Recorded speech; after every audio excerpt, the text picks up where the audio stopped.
Si le costume est souvent sombre, le sourire, lui, est lumineux. Faut dire que ce jour-là, Patrick Kanner, s'il est très connu à Lille, accède véritablement à la notoriété. Il prend la tête du rosissime Conseil général du Nord. Enfin, une place de numéro 1. La terre d'élection relève plus du fief ancestral socialiste que du bastion conquis au sabre à la droite. Et ça va bien à son nouveau président qui préfère les victoires feutrées aux éclats médiatiques, même s'il ne rate pas une occasion de figurer sur les photos. Autant dire que dans les archives des journaux locaux du Kanner, on t'en sert des cartons. Mais pour être sur la photo, il faut aussi être sur le terrain, bien vu et bien en vue et depuis longtemps.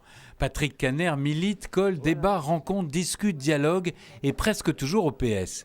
À 17 ans, il fonde un syndicat étudiant à la fac de droit qui n'est pas vraiment le nid douillet pour les flamants roses. Son moteur, c'est la révolte et puis la recherche de justice. Désormais, ce jeune homme d'origine modeste a une seconde famille. Il milite PS jusqu'à la pointe des cheveux, porte la raie à gauche et la veste parfois à pochette. Il rejoint le CRS et la bannière de Jean-Pierre Chevènement. Pour faire vite, l'aile gauche du PS ou la première à droite avant le PC.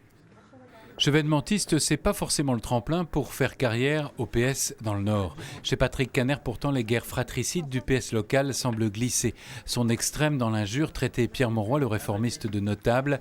Les deux doivent en rire aujourd'hui. En 88 et 92, dans le canton de l'Île-Centre, il apprend son métier de candidat et enchaîne les vestes. Le sourire est sur les affiches et les grimaces dans l'isoloir. En 98, il apprend son métier d'élu et bat Colette Codaccioni dans le canton de l'Île Sud-Ouest. Sans cesse réélu depuis, le voilà grand vizir puis calife en 2011. Le Pulse se complète avec un poste d'adjoint au conseil municipal de Lille. C'est un rescapé de l'ère Mauroy. Bosseur, habile, bon organisateur, il roule aujourd'hui pour la patronne du PS dans sa course à l'investiture. Il lui ouvre ses multiples réseaux, sauf peut-être sans doute ceux de la franc-maçonnerie.